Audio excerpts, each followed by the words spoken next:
আন্তর্জাতিক মহলের তোয়াক্কা না করে পরাশক্তি মিত্রদের ওপর ভর করে নির্বাচনের ছক কষেছে মিয়ানমারের জান্তা সরকার। পর্যবেক্ষকরা বলছেন, অং সান সুচির দলকে বাদ দিয়ে ধাপে ধাপে ভোট আয়োজন মূলত ফলাফল নিজেদের পক্ষে রাখারই একটি সুগভীর কৌশল। ভিন্নমত দমনে মৃত্যুদণ্ডের মতো কঠোর আইন আর ভয়ের সংস্কৃতি তৈরি করে জান্তা সরকার ক্ষমতা দীর্ঘস্থায়ী করতেই মরিয়া। কূটনৈতিক চাপ থাকলেও বেজিং ও মস্কোর কৌশলগত সহায়তা এখন মিয়ানমারের জান্তা সরকারের মূল খুঁটি। সেনা শাসনের একটি বৈধতা পেতেই সাজানো হয়েছে এই নির্বাচনী নকশা, যেখানে অং সান সুচির দলকে বাদ দিয়ে অনুগত ও নামমাত্র দলগুলোকে সামনে রেখে মূলত ক্ষমতা কুক্ষিগত রাখার পথই বেছে নিয়েছে সামরিক বাহিনী। পদ্মা সেতু, মেট্রো রেল এবং এলিভেটেড এক্সপ্রেসওয়ে নির্মাণের গর্বিত অংশীদার বসুন্ধরা সিমেন্ট। ভোটের বিরোধিতা করলেই নেমে আসছে খড়গ।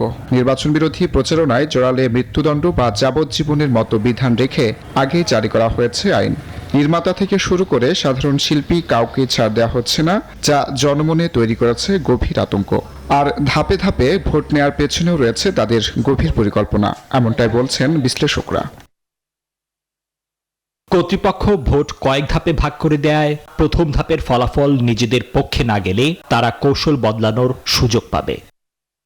ব্যবস্থাপনাগত সংকট আর নিরাপত্তার অজুহাতে অনেক এলাকায় ব্যালট পৌঁছায়নি। জান্তা প্রধানকে অগ্রগতির সোপান দাবি করলেও বিশ্লেষকদের মতে বিশ্বাসযোগ্যতা হারানো এই আয়োজন সংঘাত না কমিয়ে বরং গৃহযুদ্ধকে আরও উস্কে দেবে।